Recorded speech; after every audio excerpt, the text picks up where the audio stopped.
Hey, how's it going, guys? Adeco here, and today I'm going to be doing my top 10 Heroscape heroes.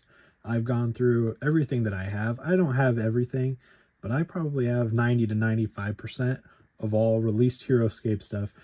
So I was able to go through, read through some of the cards, some new stuff, some old stuff, and pick out my top 10 favorite cards. Not necessarily the best statistically or most meta, but a little bit of that and a little bit of just kind of personal bias, nostalgia, or just ones that I've had the most fun with. So anyway, let's get right into it, and we're going to start off with one honorable mention that did not make the top 10. And for my honorable mention is going to be Raylan, the Kyrie Warrior from the first master set of Rise of the Valkyrie. Now, this figure, as most people know, is one of the most meta figures you can use in tournaments, gameplays, because of its defensive aura, which is one of the best defensive abilities in Heroscape. All figures you control within 4 clear sight spaces of Raylan add 2 to their defense dice. So that just increases the survivability of basically everything near her. So Raylan's super good, does not make the top 10 though, because that's basically her only gimmick. You know, not a great attack, not a great defense, but I mean, everyone wants to use it because of that defense aura. But personally for me, that is an honorable mention. All right, and in number 10 here, we have a new figure from the Age of Annihilation Master Set, and it is Loviatak, the Kyrie Warrior. And this one cracks the top 10 because mainly I like to use minions of Ukkar, and this one has great synergy and great ability to work with the minions. So you start off looking down at the bottom here, you got Dynastic Leadership. If you are using another Kyrie hero who follows Ukkar, all of your Ukkar figures increase their move by 1. So that is a big help for minions of Ukkar builds, because that gives their move from 4 to 5 with flying. Just boosts the movement of everybody, makes everything faster, and just overall very helpful ability. Then you look at Deadly Strike there in the middle. Same ability as the minions of Ukkar. When you're rolling attack dice, all skulls are doubled. I mean, only got 2 attack dice, but if you get height on that, 3 attack dice, you roll 2 to 3 skulls. That is a hard hit every single time. And then Brutality Aura, one of the best abilities, and why this figure is one of my favorites. When a squad figure you control within 4 clear sight spaces of Loviatak attacks an adjacent figure with a normal attack, so aka a minion of Ukkar, 4 spaces away, straight up just attacking someone, before defense dice are rolled for your opponent, you can re-roll all attack dice that did not show skulls, and you can only use it once per turn. So say you have a minion of Ukkar, you're attacking a hero, you know, you want to do some big damage on it. You have height, so you get to roll 3 dice on your minion. You roll it, you only get 1 skull. And you might decide that one point in that turn that is beneficial to actually, you get to pick up and roll the 2 dice that were not skulls again to try to get another chance, which you're most likely going to get at least 1 more skull and just do some heavy damage. So that ability works amazing with the minions of Ukkar. Then her stat block, nothing crazy. I mean, kind of a con. 3 defense, 4 life, not very survivable. Obviously, you want to keep her back, use the aura abilities. Otherwise, the attack's okay. 2 attack with Deadly Strike could be useful, but definitely more of a support, I would say, for minions of Ukkar army. And with at 80 points, decently cheap to be able to throw in with them. And it's just an overall good hero, and that's why I have Loviatak at number 10. All right, and at number 9 here, we have, honestly, one of my newer figures I haven't got to play with too much, but I've really enjoyed playing with the time I've got, and that is Major X-17. And this guy has some pretty good abilities, starting off with Improved Cyberclaw. All small, medium, or large opponent figures that enter or occupy space adjacent to Major X-17, so basically becoming engaged, may not move. Figures affected by the Cyberclaw cannot be moved by any special power or any card or glyph. So basically, if someone runs in, becomes adjacent to them, they're stuck there until they die or he dies. And then his other ability, Melee Defense 4, when rolling defense dice against a normal attack from an adjacent figure, he gets 4 extra defense dice. So if you're doing a melee battle with him and someone's coming up and attacking him adjacent, he gets 7 defense dice with 5 life. Super good survivability. And then you look at his 4 attack, very solid attack, and at 100 points, pretty dang good price for someone who most of the time is going to have 7 defense with 5 life. locks people in, not able to leave adjacency, 4 attack. You know, he's just going to do some damage and has very good survivability. And really the only downside with him is if he's getting attacked from range. So he's not able to use his melee defense 4. 3 defense still isn't bad, but with 5 life, if you're getting hit with some range, he might not survive as long. But overall, very fun card, and I really like using my number 9, Major X-17. All right, number 8 here, and we have a classic from the Storm of the Morrow Master set. It is Sonlin. Sonlin is a very versatile and very good support figure. Starting off with his first ability, Dragon Healing. Before moving, you may choose a wounded hero figure within 4 clear sight spaces of Sonlin. Roll the 20-sided die. If you roll 15 or higher, aka 30% of the time when you're rolling that 20-sided die, you get to remove 1 wound marker from the Chosen Heroes army card, and you can use it on Sonlin. So any heroes you got running around with Sonlin or himself, every single turn before moving, you have a 30% chance to remove a wound. So very solid. And then his second ability, you got Dragon Swoop. After moving and before attacking, you may choose any figure within 4 spaces of Sonlin. Roll the 20-sided die. If you roll a 15 or higher, so again, 30% chance, the chosen figure receives a wound. So just kind of an extra bonus on top of attacking. And then you look at his stat block. He's got 6 lives, very good. 5 move, has 6 range, which is very nice, with 4 attack. So definitely able to do some damage from range. Only has 3 defense, but 6 life kind of makes up for it. Otherwise, you know, if he had 4 or 5 defense, that would make him insanely better.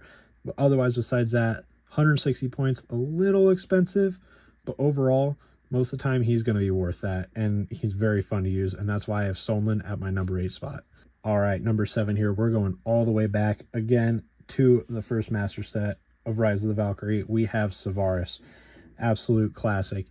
And you're starting off, you're looking at his 1 solo ability, but it is amazing. Double attack. Double attack is always amazing, no matter what. When he attacks, he can attack an additional time. And then you go, when you're attacking with him, you look at his stat block, and you look at that range spot. He has 9 range, one of the best in the game. So he can sit back far, he can get height. If he gets height, 4 attack, double it every single turn with him. Very good attack. Very able to stay back and keep himself alive while still being able to hit with good attack, good damage. The only thing about Savaris that kind of stinks, 2 defense with 4 life. Very squishy. He can die pretty quickly if he becomes engaged with stuff. So you're definitely wanting to keep him back on your battlefield and do the range, try to snipe some people. Otherwise, very fun card, and that is why I have Savaris at my number 7 spot. All right, number 6 here, and staying with the OGs. From the first master set, we have Agent Carr. Agent Carr is just very versatile while you're using him. First ability, he's got Ghost Walk. He can move through all figures, friendly or enemy, walks right through them. Then you go look at his bottom ability. Disengage works well with it because he never is attacked when leaving an engagement. So he can run through anybody, run all over the field without any consequence at all. Then you look at his middle ability, Sword of Reckoning 4.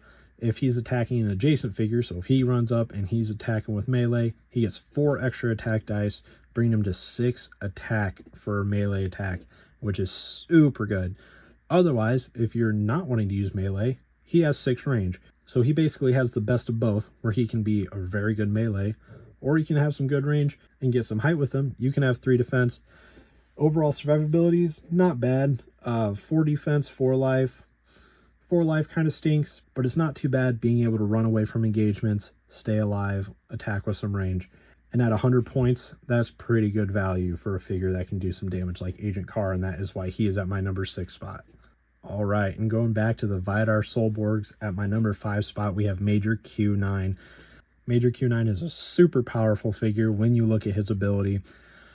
You have 6 range and attack 1, 2, or 3. Because he starts his turn with 9 attack dice, and you can choose any figure within that range, and you can roll either 1, 2, or 3 attack dice, and you can keep making attacks with either 1, 2, or 3 till you've rolled all 9 of your dice. So basically, in his 1 turn, he's going to end up rolling 9 attack dice, and you can split that and go at whoever you want, as long as you're only doing a maximum of 3 attack dice per turn. But that can be super, super beneficial. If you're attacking some squad figures that have weak defense or something like that, you can definitely wipe some stuff out. Or, if you're not wanting to use his ability, His normal stat block, he has 8 range, so even farther back, and very good with 4 attack. With height gives him up to 5, so super strong attack from range. Then you look at his survivability, 7 defense dice. Super good. Does only have 4 life, but with that 7 defense, he's going to be very hard to kill. The only kind of downside with him is 180 points, but just with his stat block and his ability is pretty worth it most of the time, and that is why Major Q9 is at my number 5 spot. All right, and at number 4 here we have one of my personal favorites, just from bias, nostalgia, and just overall having so much fun with this guy over the years. We have Krug. Krug, not 100% sure. I've heard both. I say Krug. You look at his abilities is what makes him amazing. Wounded Smash, when Krug attacks, he receives 1 extra attack dice for each wound marker he has. And then you see he has 8 life. So he does start with 2, but if he has 5 wounds on him, you're attacking with 7 attack dice. And then once you're done attacking with that 7 attack dice, double attack. Just like Savaris, he gets to attack again with, potentially 7, 8, upwards of that attack dice if he's pretty wounded. This guy, once he starts getting wounded, just wrecks. He can do heavy damage on heroes, just straight up wipe squads. Super good, super powerful. The only kind of downside with him, 3 defense, which, is kind of made up by the 8 life. But, once you get up there in wounds, you definitely want to try to keep him safe, because if you have 6 or 7 wounds on him, he can die pretty quickly, and that would definitely suck because you're not being able to take full advantage of him. But overall, 120 points, in my opinion, is extremely cheap for someone who has the ability to do an obnoxious amount of damage. He is super fun to use, and that is why Krug is at my number 4 spot. All right, and at number 3 here, we have a super powerfully offensive figure, and that is the Fen Hydra. Fen Hydra, if you do not know, has one of the coolest abilities out of all the figures in Heroscape, Hydra heads. As he starts the game with 4 lives, aka 4 heads, when Fen Hydra attacks, it can attack up to 4 times, and you reduce the number of times it can attack by 1 for each wound marker on this army card, basically saying for each wound he takes, he's kind of like losing a head. But when you start the battle, once you get him out there, if you keep him safe for a while, he's attacking 4 times in his turn with 4 attack. That is insane, and definitely able to do massive damage at the start of the battle if you're able to keep him alive with little wounds on him. Then you look at his second ability, Reach. Basically what it boils down to is he gets 2 range. He can reach his neck and get someone from 2 spaces away as long as they're not too high up or anything's blocking him or anything like that.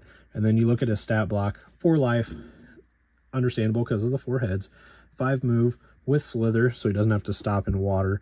So not bad movement, 1 range, potentially 2 most of the time, 4 attack, and then 6 defense. So not only is he just super good offensively at the start of the game, 6 defense is going to keep him alive for quite a bit of time. So you're going to get to take advantage of, potentially 3 to 4 attacks with him for quite a while if you're able to use him right. And Fen Hydra at 120 points is 100% worth it. Honestly, could be, in the 2 or 1 spot, but just kind of personally for me, the other ones just kind of have more of a nostalgic bias to me. But overall, Fen Hydra, absolutely amazing, and that is why he's at my number 3 spot. All right, at number 2 here, and this is where some of the personal bias and nostalgia comes in, we have Grimnak, one of my favorite figures of all time, potentially my favorite just like nostalgic figure. You look at Grimnak, his first ability, Chomp, absolutely amazing. Everyone knows what it does, but before attacking, choose 1 small or medium figure adjacent to Grimnak. If it is a squad figure, destroy it. Gone. No dice or anything needed. So basically an insta kill on a small or medium squad figure, absolutely amazing. And if it's a hero figure, you get to roll a 20-sided die. If you roll a 16 or higher, you get to destroy that chosen figure. So aka, every single turn, you can run up to a hero that's fully healthy, all of its lives and everything, and you have a 25% chance to just kill it. Absolutely amazing. And then Orc Warrior Enhancement, if you're running an army with, say, Heavy Gruts, one of the most common, if they're adjacent to Grimnak, they get an extra attack and defense dice. And that's another thing that makes Grimnak amazing, is that if you're running Heavy Gruts, they can bond with Grimnak. So not only are you using a great squad unit in the Heavy Gruts, you also get to use Grimnak with them. And with using Grimnack, he's got, you know, look at his stat block here. You got 5 lives, 4 defense. So pretty decent, good survivability. His attack of 2 does kind of stink, pretty low. But, I mean, you're almost basically guaranteed a free kill on a squad figure per turn, along with still being able to attack after that. And for 120 points, 100% worth it. I've played in a tournament where I ran orcs, and I was using Grimnack and Heavy Gruts, and it was so much fun just running around, just chomping everything with Grimnack. And he is definitely one of my personal favorites, and that is why Grimnack is at my number 2 spot. All right, here we go. Number 1. And this one is a figure that I was not expecting to be at number 1 when I started making this list, because it is a figure I've honestly only ever used one time. And I faced it one time, but I already know right now, the more I get to use it and the more experience I get with it, it's always going to be amazing. It's always going to be one of my favorites because it comes from one of my favorite factions that is in new Heroscape, and that is the Earth Sign faction, aka the Polar Bears. And that is because at number 1 we have Knight Primus Adelburn, one of the newest figures in Heroscape. By the time I'm recording this, just came out like less than a month ago.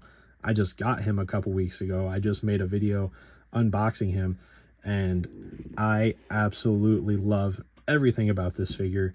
The one time I play with it, the one time I sadly had to face it, but Knight Primus Adelburn, you look at his ability, Crushing Blow. We just got done talking about Grimnack, but basically almost the same ability here. After moving and before attacking, you may inflict 1 wound on a smaller medium squad figure or smaller medium common hero adjacent to Knight Primus Adelburn. So common heroes, kind of rare, you're not really going to see them too much, but if you do, automatic wound. Sadly, he does not have the dice roll like Grimnack has for unique heroes, but I think that would make him a little too busted.